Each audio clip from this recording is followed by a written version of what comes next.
Morning students, so we are going to start with a chapter, that is new chapter statistics. So here I have already written some terms which are useful in this chapter, and sometimes these terms directly can be asked by the examiner, that you have to find out the class interval, range, frequency or class frequency, array or presentation of data, what are it.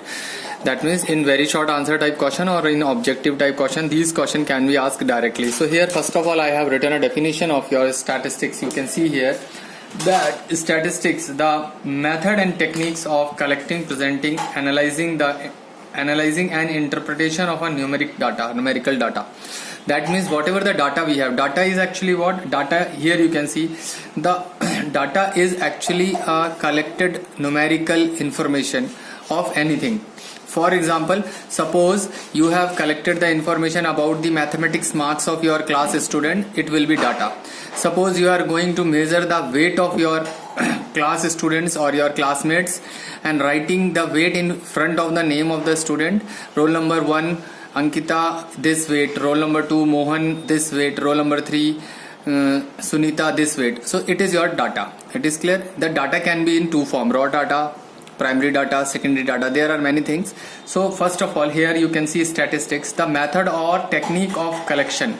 आपने किस technique से data को collect किया, information collect करी है, किस technique से आप उसे रिप्रेजेंट कर रहे हैं और क्या टेक्निक इस्तेमाल करके आप उसको एनालाइज कर रहे हैं और interpretation of numeric data, result निकाल रहे हैं, वो सारे numeric data in a logical and systematic manner, उसको आप लॉजिकली रिप्रेजेंट कर रहे हैं, सिस्टमेटिकली रिप्रेजेंट कर रहे हैं. These all serve as the purpose known as statistics. ये सारी प्रोसीजर को और इन सारी स्टडीज को हम स्टैटिस्टिक्स बोलते हैं. सो बेसिकली स्टैटिस्टिक्स में हम डाटाज को स्टडी करते हैं, कलेक्ट करते हैं, टेक्निक से उसको एनालाइज करने के लायक बनाते हैं, प्रेजेंटेशन के लायक बनाते हैं. It is clear. Now the next point here it is written that raw data or ungrouped data. The data obtained in the original form are called ungrouped data or raw data. जो original form है, आपको बोला कि जाइए हर class में कितने students हैं लिख कर लाइए, आप पेपर पे लिख के लेके आ गए. क्लास 1A में 20 हैं, 1B में 22 हैं, 1C में 24 हैं, क्लास 2A में इतने, 2B में इतने बच्चे, 2C में इतने. तो ये रॉ डाटा हो गया क्योंकि आपने पूछ करके लिख लिया. अब आपने ला करके लिस्ट बना ली, 10th A में इतने हैं, 10th B में इतने हैं, 10th C में इतने, 9th A में इतने, 9th B में इतने, 9th C में इतने, 9th D में इतने. वो जो आपने पेपर तैयार कर लिया वो रॉ डाटा है. लेकिन अगर उस रॉ डाटा को कंप्यूटर में टाइप किया गया और एक सिस्टमेटिक मैनर से लिख दिया गया कि 10th ABC, 9th ABC, 8th ABC, इस तरीके से लिख दिया गया, टोटल बच्चे भी लिख दिए गए, कितने गर्ल्स हैं कितनी बॉयज भी लिख दिए गए, तो वो हो जाएगा आपका सेकेंडरी डाटा, क्योंकि हमने रॉ डाटा को कन्वर्ट किया, एक सिस्टमेटिक फॉर्म में लिखा. उसके बाद क्लास साइज क्या होती है? Class size is a difference between any two successive class mark और मिड वैल्यूज. जैसे क्लास साइज का मतलब है डिफरेंस बिटवीन, जैसे 0 से लेकर के 10 तक की इन्फॉर्मेशन दी है तो क्लास साइज तो 10 का हो गया आपका, ये क्लास साइज होता है. फिर रेंज देखेंगे, the difference between of a maximum value and the minimum value of a variables is known as a range. जैसे इन्फॉर्मेशन है हमारे पास, इंडिविजुअल सीरीज है, रोल नंबर 1 को 5 मार्क्स मिले, रोल नंबर 2 को 11 मिले, रोल नंबर 3 को 17 मिले, रोल नंबर 4 को 8 मिले, रोल नंबर 5 को 4 मार्क्स मिले, रोल नंबर 6 को 19 मार्क्स मिले. तो रेंज क्या हुई? रेंज हुई 4 मार्क्स सबसे कम और 19 सबसे ज्यादा. तो पूरी क्लास के मार्क्स जो है 4 से 19 के बीच में आ गए, किसी को भी 20 नहीं मिले और किसी को भी 3 से नीचे नहीं मिले. So that is called range of data. It is clear.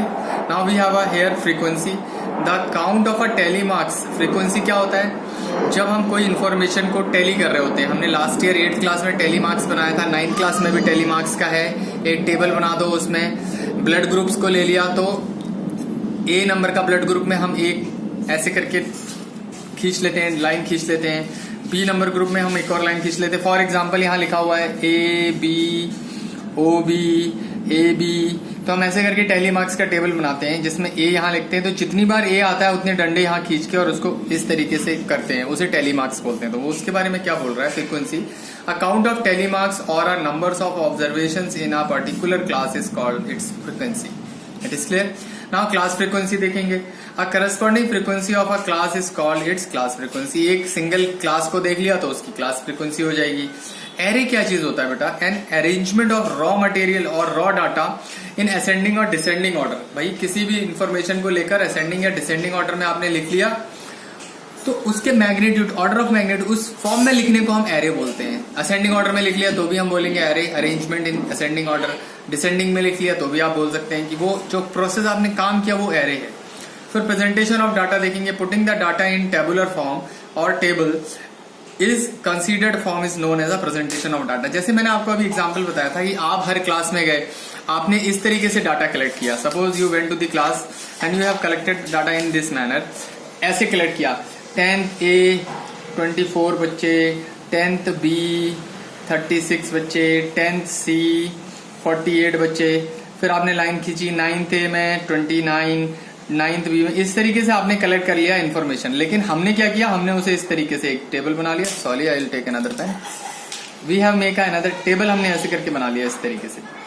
और हमने ऊपर इस तरीके से लिख लिया 10th, ऊपर 10th लिख लिया यहाँ पर, और यहाँ लिख लिया ABC, यहाँ ऊपर 9th लिखा ABC, 8th लिख लिया ABC, और इनके नीचे बच्चे लिख लिए 24 प्लस 36 प्लस 40, और यहाँ टोटल लिख दिया। ठीक है, और फिर इनका गर्ल्स कितनी है यहाँ लिख दिया, बॉयज। तो ये हो गया एक टेबुलेशन प्रेजेंटेशन।